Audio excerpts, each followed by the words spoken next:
دوسری غزل، پانچواں شعر۔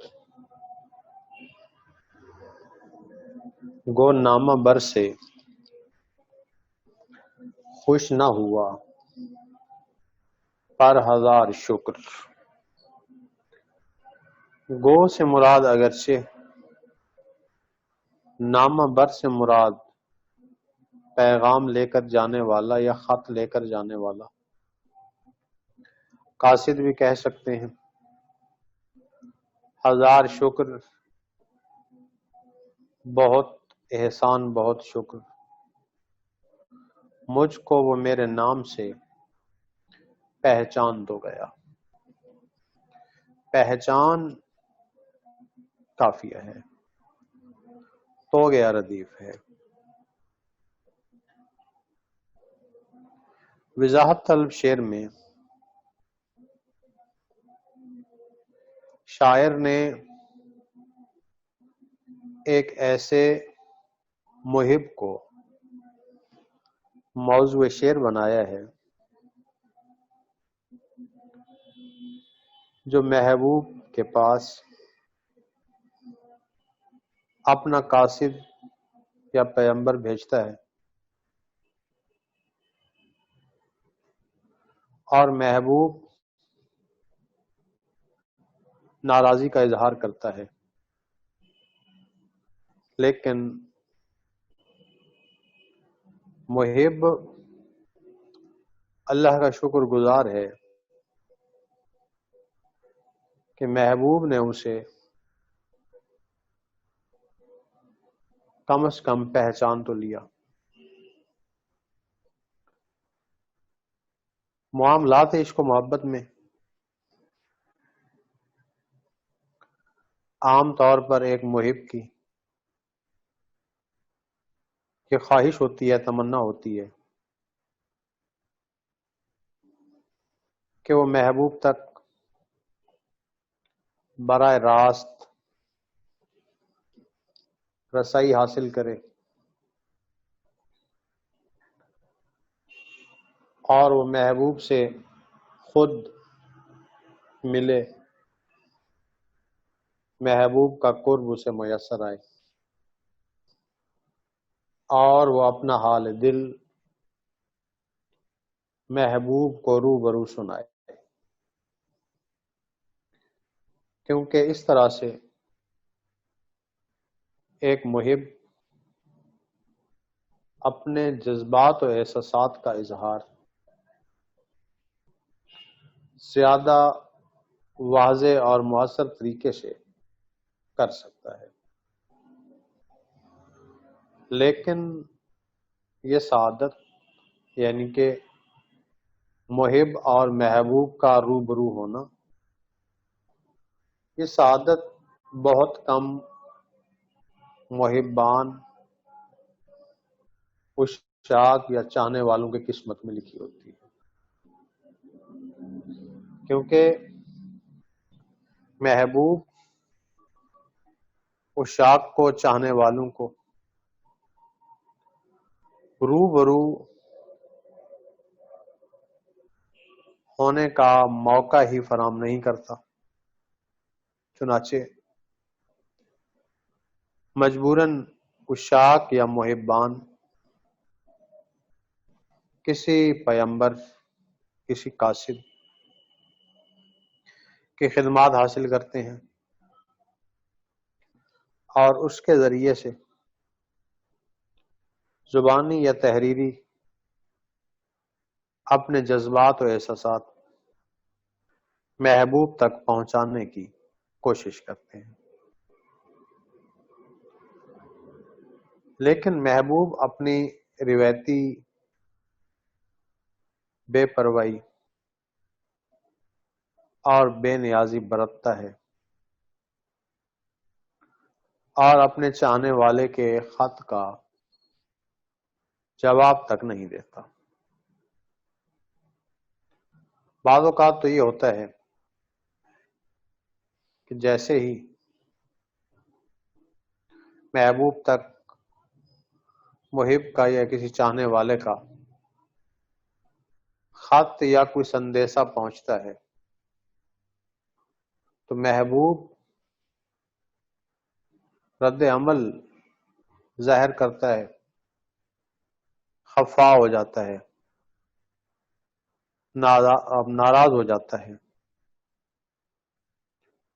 حتیٰ کہ خط تک بھی جلا دیتا ہے۔ اب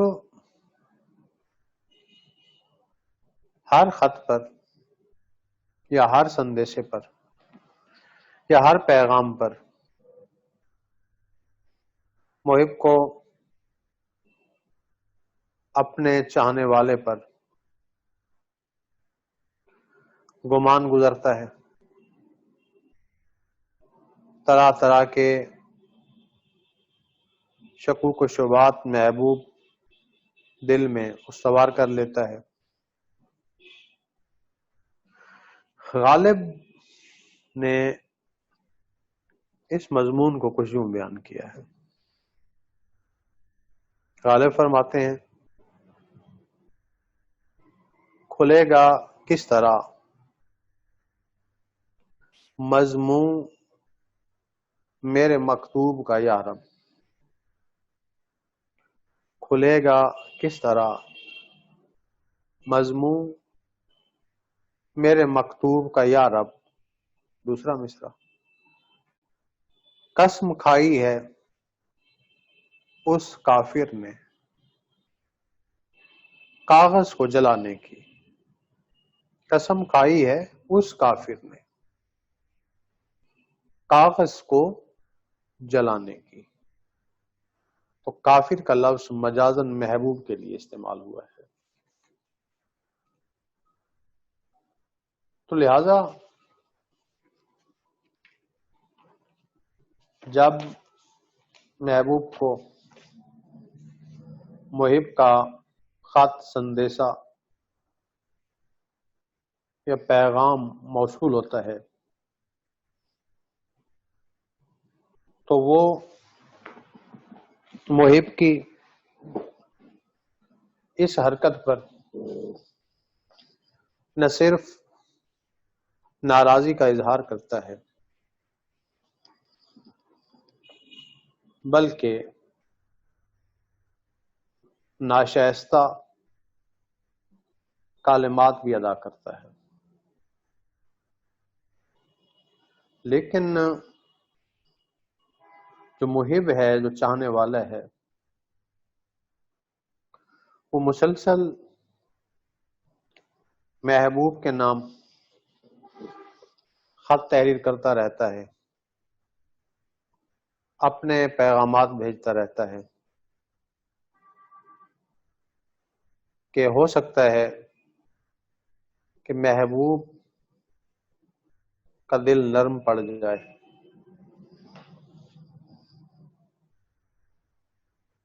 اگر کوئی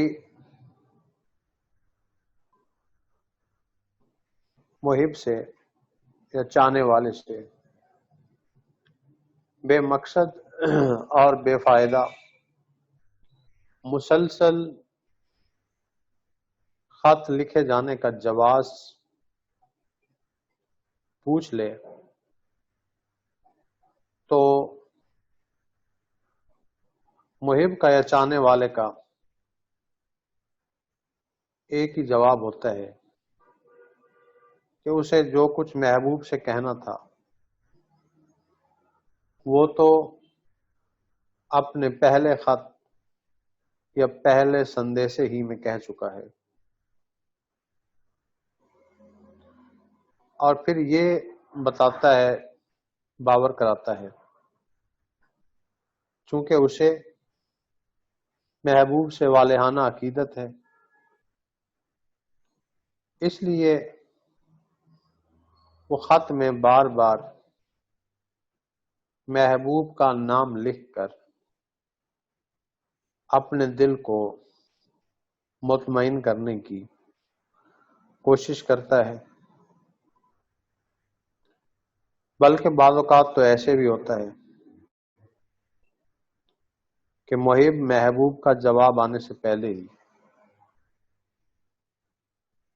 ایک اور خط اسے بھیجنے کے لیے لکھ ڈالتا ہے، کیونکہ اسے محبوب کے جواب کا علم ہوتا ہے اور وہ جانتا ہے کہ محبوب جواب نہیں دے گا۔ تو غالب اس کیفیت کو یوں بیان کرتے ہیں: قاصد کے آتے آتے، قاصد کے آتے آتے خط ایک اور لکھ رکھوں، میں جانتا ہوں، میں جانتا ہوں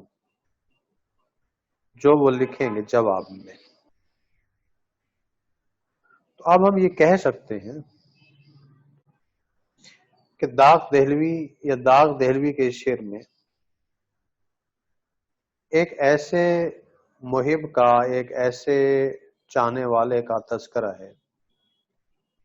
جس نے محبوب تک اپنا حال دل پہنچانے کے لیے قاصد کے ذریعے خط ارسال کیا۔ محبوب نے خط لانے پر قاصد کو برا بھلا کہا اور اپنی شدید رنجش کا یا ناراضی کا اظہار بھی کیا، لیکن خط پر خط کے بھیجنے والے یعنی اپنے محب، اپنے چاہنے والے کا نام پڑھ کر بہرحال محب کو یا چاہنے والے کو پہچان لیا۔ محب کو جب قاصد کی زبانی اس صورتحال کا علم ہوا تو اس نے اس بات کے باوجود کہ محبوب نے اس کے بھیجے ہوئے قاصد سے، پیغمبر سے کچھ اچھا سلوک نہیں کیا، تو محب صرف اتنی سی بات پر بے پناہ تو محب نے صرف اتنی سی بات پر بے پناہ شکر کا اظہار کیا کہ محبوب نے کم از کم اسے اس کے نام سے پہچان تو لیا ہے۔ دراصل بیچارے محب اپنے محبوب کے معاملے میں بڑے سادہ دل ہوتے ہیں، ان کی تمام خواہشات جو بالعموم بہت چھوٹی اور معصوم ہوتی ہیں وہ بھی محبوب ہی کے گرد گھومتی ہیں۔ اگر وہ محبوب کی ذرا سی بات پر ناراض ہو جائیں یا اگر محبوب محب کی معمولی سی بات پر ناراض ہو جائے تو وہ اس معمولی سی بات پر بھی مسرت کا اظہار کرتے ہیں، گویا یہ سادہ لو محب یا عشاق محض چھوٹی چھوٹی باتوں سے بہل جاتے ہیں۔ تو اب یہاں بھی شاعر یا محب